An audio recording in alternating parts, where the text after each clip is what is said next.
Praise the lord. ప్రభు అయిన యేసుక్రీస్తు ప్రశస్త నామంలో మీ అందరికీ హోసనా మినిస్ట్రీస్ తరపున హృదయపూర్వకమైన వందనాలు తెలియపరుస్తున్నాను. మరి ముఖ్యముగా ఈ నూతన సంవత్సరపు శుభాభివందనాలు తెలియపరుస్తున్నాను. Happy new year. ప్రభు మిమ్మల్ని ఆశీర్వదించి దీవించునుగాక. ప్రియులారా, ప్రభు గతించిన కాలమంతయు కూడా ఆయన రెక్కల నీడలో దాచి విశేషమైన కృపను అనుగ్రహించి సజీవుల దేశంలో ఈ రోజున ఓ క్రొత్త సంవత్సరంలోనికి అడుగు పెట్టడానికి కృపగల దేవుడు మన ఎడల తమ వాత్సల్యమును చూపించి ఈ నూతన దినాన్ని, నూతన సంవత్సరాన్ని ప్రభు మనకు అనుగ్రహించినందుకు మనం ఎంతైనా కృతజ్ఞులం. మనం ఆయనకు స్తుతించబద్ధులం. ఎందుకంటే ఆయుష్ ఆయన చేతిలో ఉంది, ఆరోగ్యం ఆయన చేతిలో ఉంది. మన కాలగతులన్నీ ఆయన హస్తగతమై ఉన్నాయి. ఆయనే మనకు ఆయుష్నిచ్చి, ఆరోగ్యం ఇచ్చి, దినములలో కృపను అనుగ్రహించి మనల్ని నడిపించాలి తప్ప మన శక్తి, మన భక్తి, మన బలము, మన జనము, మన ధనము దేనికి ఉపయోగపడదు అనే విషయాన్ని మనం ఎన్నడూ కూడా మర్చిపోకూడదు. అందుచేత ఈ నూతన సంవత్సరాన్ని మనకు అనుగ్రహించిన తండ్రి స్తుతింపబడునుగాక. ఈ సంవత్సరం అంతయు విశేషమైన కృప మనకు ప్రభు అనుగ్రహించునుగాక. మన చేతిని పట్టి ప్రభు నడిపించునుగాక. ఈ పూట పరిశుద్ధ గ్రంథంలో హబక్కూకు రాసిన గ్రంథం 3వ అధ్యాయం 2వ వాక్యాన్ని నేను చదువుతున్నాను. యెహోవా, నిన్ను గూర్చిన వార్త విని నేను భయపడుచున్నాను. యెహోవా, సంవత్సరములు జరుగుచుండగా నీ కార్యము నూతనపరచుము. సంవత్సరములు జరుగుచుండగా దానిని తెలియజేయుము. కోపించుచునే వాత్సల్యమును జ్ఞాపకమునకు తెచ్చుకొనుము. ప్రియ సహోదరులారా, ఈ వాక్యాన్ని చాలా పర్యాయాలు మనం చదువుతూ ఉంటాం. ఇందులో విశేషంగా ఇప్పుడు మనం ధ్యానించుకోవడానికి సంవత్సరములు జరుగుతూ ఉన్నాయి, నీ కార్యములను నూతనపరచుము అనే మాట మనం గమనించాలి. నిజమే, మన దేవుడు ఎవరు అనంటే ఏనాటికి ఆనాడు ఒక నూతనత్వాన్ని మనకు అనుగ్రహించు దేవుడు. అంతేకాదండి, పరిశుద్ధ గ్రంథంలో పరిశుద్ధులైన పౌలు కొరింథీ సంఘానికి రాసిన 2వ పత్రిక 5వ అధ్యాయం 17వ వాక్యంలో కూడా చదివితే, కాగా ఎవడైనను క్రీస్తునందున్న ఎడల వాడు నూతన సృష్టి, పాతవి గతించను, ఇదిగో క్రొత్తవాయను. అంటే మన దేవుడు మనల్ని ఒక క్రొత్తదైనటువంటి అనుభూతిలో, ఒక క్రొత్తదైన సృష్టిగా ప్రభు మనల్ని మార్చి ఆయన నడిపించు దేవుడు అండి. ఏదో ఆచారంగా, సాంప్రదాయాలలో, సనాతనమైన పద్ధతులలో ఆయన మనల్ని నడిపించే దేవుడు కానే కాదు. ఎప్పటికప్పుడు ఆయన ఆలోచనలు మనకు అనుగ్రహిస్తూ ఆయన దృష్టిని మన మీద సాలించి, ఆ దృష్టిని మన మీద ఉంచినందువలన ఆయన తన ఆలోచనానుసారమైన మార్గాలలో మనల్ని నడిపించి క్షేమకరమైన స్థితిని మనకు అనుగ్రహించు మన దేవుడు ఎంతైనా ఉన్నతమైన వాడు. చూడండి, సంవత్సరములు గడుస్తూ ఉన్నాయి. ఆయన కార్యములను నూతనపరచమంటే ఎలాంటివి కార్యాలు, ఏంటి నూతనపరచబడవలసినవి అనంటే, హెబ్రీ పత్రికలో పరిశుద్ధులైన పౌలు చక్కటి మాట రాస్తాడండి. ఆ మాట నేను మీకు జ్ఞాపకం చేస్తాను. హెబ్రీ పత్రిక 10వ అధ్యాయం 19వ వాక్యాన్ని నేను చదువుతాను. సహోదరులారా, యేసు మన కొరకు ప్రతిష్ఠించిన మార్గమున అనగా నూతనమైనదియు జీవము గలదియు ఆయన శరీరము అను తెర ద్వారా ఏర్పరచబడినదియునైన మార్గమున. ఇక్కడ చూడండి, నూతనమైనది అంటే ప్రభు మనల్ని నడిపించే మార్గం అవి నూతనమైన మార్గాలుగా ఉంటాయండి. నేను చెప్పాను కదండి, ఏదో సనాతనంగా ఏదో పోయిన సంవత్సరం అలాగే నడిచావు, అంతకు మునుపు అలాగే నడిచావు కనుక ఇంక మరలా కొత్తగా చెప్పేదేముంది, ఆ మార్గంలోనే వచ్చాయి అన్నట్లుగా కాకుండా ఒక నూతనమైనటువంటి అనుభూతిని ప్రభు ఆశిస్తున్నాడు, అనుగ్రహిస్తున్నాడు కూడాను. ఎందుకంటే ఎప్పటికప్పుడు దేవుని ఆలోచన మనం తెలుసుకొని అడుగులు వేయాలి. మీకు ఉదాహరణకి ఓ మాట చెప్తాను. ఇశ్రాయేలీలు 40 సంవత్సరాలు అరణ్యములో వాళ్ళు నడిపించబడడానికి గల కారణం ఏంటంటే వాళ్ళకి తెలిసిన మార్గాలు చాలా ఉన్నాయండి. వాళ్ళకి బాగా పరిచయమైన మార్గాలు చాలా ఉన్నాయి. కానీ దేవుడు వాళ్ళని ఆ పరిచయమైన పాత మార్గాలలో, పాత పద్ధతులలో వాళ్ళని నడిపించడానికి ఆయన ఇష్టపడలేదండి. ఎప్పటికప్పుడు వాళ్ళు ప్రభు మీద ఆనుకుంటే, ఆధారపడితే, ఆయనను ఆనుకొని ఆధారపడిన వారి యొక్క అనుభవాలలో ఒక క్రొత్తదైన మార్గాన్ని ప్రభు వాళ్ళకు చూపిస్తూ వచ్చాడు.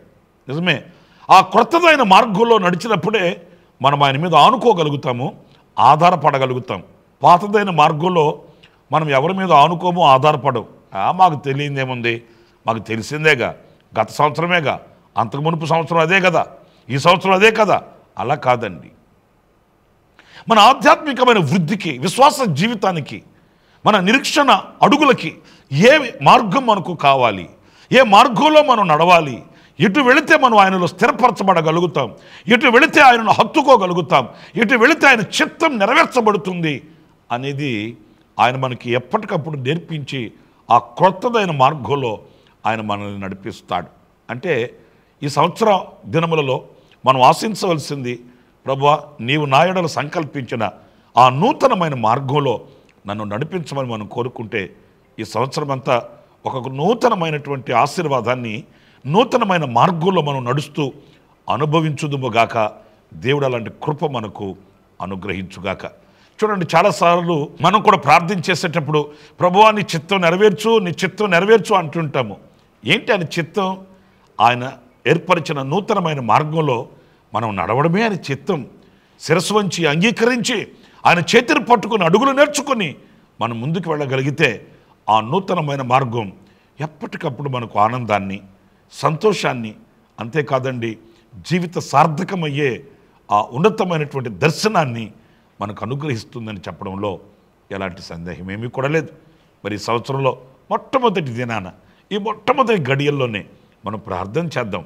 ఈ సంవత్సరం అంతా కూడా క్రొత్తమైన మార్గాలలో ఆయన మీద ఆనుకొని మనం నడవడానికి కావలసిన ఓర్పును, నేర్పును, సహనాన్ని, సంతోషాన్ని కలిగి ఉండడానికి ప్రభు కృప చూపించి నడిపించమని ప్రార్థించవలసిన ఆవశ్యకత ఎంతైనా మన మీద ఉంది. ఇంకొక అనుభవాన్ని కూడా నేను మీకు జ్ఞాపకం చేస్తాను. యెషయా గ్రంథం 40వ అధ్యాయం 31వ వాక్యాన్ని నేను చదువుతున్నాను, ఆలకించండి. యెహోవా కొరకు ఎదురు చూచువారు నూతన బలము పొందుదురు. ప్రియ సహోదరులారా, చూడండి, నూతనమైన బలమట. నిజమే, గతించిన సంవత్సరంలో మనం ప్రభువుని హత్తుకొని నడిచిన మార్గంలో మనకు ఆయన బలాన్ని అనుగ్రహిస్తూ వచ్చాడు. ఈ సంవత్సరం మనం కోరుకొనవలసింది నూతనమైన బలం మనకు కావాలి. ఎందుకంటే ఇది 2025వ సంవత్సరం. ఈ 2025వ సంవత్సరంలో మనం ఎక్కవలసిన పర్వతాలు ఎన్నో ఉన్నాయండి. మనం దిగి వెళ్ళవలసిన లోయలు, లోతులు ఎన్నో ఉన్నాయండి. ఈ శిఖరాలు ఎక్కడానికైనా, లోయలలో దిగి వెళ్ళడానికైనా మనకు కావలసింది నూతనమైన బలము కావాలి. ప్రియ దేవుని బిడ్డలారా, శరీర సంబంధమైన బలం కాదు, శరీర సంబంధమైన శక్తి కాదు, లేకపోతే ఈ లోకంలో కలిగే ధనము వలన కలిగే శక్తి కాదండి, బలము కాదండి. ఇది దైవశక్తి. దేవుడు మనకు అనుగ్రహించే ఆ బలాన్ని మనం పొందుకున్నప్పుడు ఏ విషయంలో సొమ్మసిల్లిపోకుండా, చూడండి, మీకు మరొక మాట కూడా జ్ఞాపకం చేస్తాను. ఈ వాక్యంలోనే 30వ వాక్యాన్ని గమనించినప్పుడు, బాలురు సొమ్మసిల్లుదురు, అలయుదురు, యవనస్తులు తప్పక తొట్టిల్లుదురు. ప్రియ సహోదరులను చూడండి, ఈ వాక్యంలో బాలురు సొమ్మసిల్లిపోతారంట. వాస్తవంగా బాలురు అని ఎందుకు వాడాడంటే వాళ్ళకి నూతన శక్తి ఉంటుంది, బలం ఉంటుంది. యవనస్తులు అని ఎందుకు వాడారంటే యవనస్తుడు బలవంతులు. యవనస్తులైన వాళ్ళు, బాలురైన వాళ్ళు, వాళ్ళైనా తప్పిపోతారేమో, తొట్టిల్లిపోతారేమో, సొమ్మసిల్లిపోతారేమో, కానీ దేవుని బలము కలిగిన వ్యక్తి ఏ శిఖరాన్ని ఎక్కడానికైనా, ఏ లోయలో దిగడానికైనా, ఆ లోయను జలమయముగా చేయడానికైనా అలసిపోరు అని ఈ వాక్యంలో మనం నేర్చుకోవాలి. చాలామంది విశ్వాస జీవితంలో అలసిపోతుంటారు. కొంతకాలం విశ్వాస జీవితాన్ని చేస్తారు, ఆ తర్వాత మెల్లగా వైదొలిగిపోయి ఏమంటారో తెలుసండి, ఏం దేవుడు లేండి, ఏం బైబుల్ లేండి, ఏదో భక్తి అని చేస్తున్నాం అన్న స్థితికి దిగజారిపోతారండి. ఎందుకని అనంటే ఎక్కడో వాళ్ళు అలసిపోయారు, విసిగిపోయారు. దేవుని శక్తిని పొందుకున్న వ్యక్తి అలసిపోడు. దేవుని బలాన్ని పొందుకున్న వ్యక్తి ఎక్కడ సొమ్మసిల్లిపోడు. యవనుని బలము కంటే అతని బలం అధికంగా ఉంటుంది. బాలుర యొక్క బలము కంటే అధికంగా అతనికి బలము కలిగి ఉంటాడు. ఎంత ఎత్తైన శిఖరమైన ఓపికగా ఎక్కగలుగుతాడు, ఎంత లోతైన లోయకైనా దిగగలుగుతాడు. గాఢాంధకారపు లోయలో ఆయన దుడ్డు కర్రయో ఆయన దండాన్ని చేతబట్టుకొని విజయవంతంగా నడకను కొనసాగిస్తాడు. ఇదిగో ఈ సంవత్సరం మొదటి దినాన నా ప్రియమైన సహోదరులారా, ఆయన కార్యములను నూతనపరచమని కోరుకున్న ఎడల ఈ బలాన్ని మనం కోరుకోవాలండి. ఈ నూతన బలాన్ని పొందుకోవాలి. ఈ సంవత్సరం మొదటి దినానే ఒక తీర్మానం మనం చేసుకోవాలి. ప్రభువా, నీ శక్తిని నాకు అనుగ్రహించు. ఈ సంవత్సరం అంతా నీ బలాన్ని పొందుకొని నడకను ప్రారంభించాలి. నీ బలాన్ని పొందుకొని నా యాత్రను కొనసాగించాలి. నీ బలము చేత నేను శిఖరాలు ఎక్కగలగాలి. నీ కొరకై సాక్షిగా పత్రికగా నేను బ్రతకగలగాలి. అలాంటి శక్తిని, బలాన్ని నాకు అనుగ్రహించమని మనం కోరుకొనవలసిన బద్దులమై ఉన్నాం, ఆశించవలసినటువంటి వ్యక్తులమై ఉన్నాం. ఏదో నామకావస్థగా సంవత్సరాలు గడుస్తున్నాయి, దినాలు దొరుకుతున్నాయి, రోజులు రాజులే కూర్చుంటున్నాయి. ఆస్తి ఉంది, అంతస్తు ఉంది, భోగభాగ్యాలు ఉన్నాయి, పదవులు ఉన్నాయి, ఆధిక్యత ఉంది, ఆధిపత్యం ఉందని మనం ఏదో సంబరపడిపోవడం కాదు. కానీ దేవుని బలం లేకపోతే ఇవన్నీ వ్యర్థమండి. దేవుని శక్తి మనకు లేకపోతే ఈ వాటి చేత మనం శక్తిని పొందుకొని ముందుకు వెళ్ళలేమండి. అందుకని ఈ శుభ సమయాన ప్రార్థించి దైవ శక్తిని పొందుకుందాము, దేవుని బలాన్ని పొందుకుందాము. నూతనమైన మార్గాలలో నడిపించబడినట్లుగా ఆయన మీద ఆనుకొని ఆధారపడి ఆయన చేతిని పట్టుకుని నడకను ప్రారంభిస్తాం. దేవుడు అలాంటి కృప మనందరికీ అనుగ్రహించుగాక. సర్వోన్నతుని శక్తి మిమ్మల్ని కమ్ముకొనుగాక. ఈ సంవత్సరమంతయు కరుణామయుని దయాదాక్షణ్యాలు, కృపావాత్సల్యము సమృద్ధిగా నా దేవుడు మనందరికీ అనుగ్రహించునుగాక. తలలు వంచండి, చిన్న ప్రార్థన చేసుకుందాం. కృపా సత్య సంపూర్ణుడ, జీవాధిపతి అయిన ప్రభువా, మీకు వందనాలు చెల్లిస్తున్నాను. నైనా ఈవేళ సంవత్సరములు గడుచుచుండగా మీ కార్యములను నూతనపరచుము అన్న వాక్యాన్ని ధ్యానించుకోవడానికి మీరు అనుగ్రహించిన సమయం కొరకానికి స్తోత్రం. నిజమే ప్రభువా, సంవత్సరాలు గడుస్తున్నాయి, దినాలు దొర్లుతున్నాయి. ఇదిగో మీ పాద సముఖములో మేము నీ శక్తిని పొందుకొని, మీ కృపను పొందుకొని, మీ బలమును పొందుకొని ఇంతవరకు నడిచాం. కానీ ఇంకా మాకు బలము కావాలి, ఇంకా మాకు శక్తి కావాలి. నాయన, మీరు నడిపించే నూతనమైన మార్గంలో మీ మీద ఆనుకొని మేము నడవగలగాలి. అలాంటి సహాయాన్ని వేడుకుంటున్నాం. ఈ మొదటి దినాన, ఈ మొదటి గడియలలోనే మీ పాదాల దగ్గరికి మేము వస్తున్నాం. మీ పాదాల దగ్గర శిరస్సు వచ్చి నమస్కరిస్తున్నాం. మమ్మల్ని మీరు స్వాధీనపరుచుకొని మీ చిత్తానుసారంగా మమ్మల్ని నడిపించి మహిమ, ఘనత, ప్రభావములు మీరు పొందుకొనమని మమ్మల్ని ఒక్కొక్కరిని మీ చేతులు సమర్పించుకుంటూ యేసు నామములో ప్రార్థించి వేడుకొనుచున్నాను తండ్రి. Amen, amen. ప్రభు మిమ్మల్ని ఆశీర్వదించి దీవించునుగాక. విశేషమైన కృపణ దేవుడు సమృద్ధిగా మీకు అనుగ్రహించునుగాక.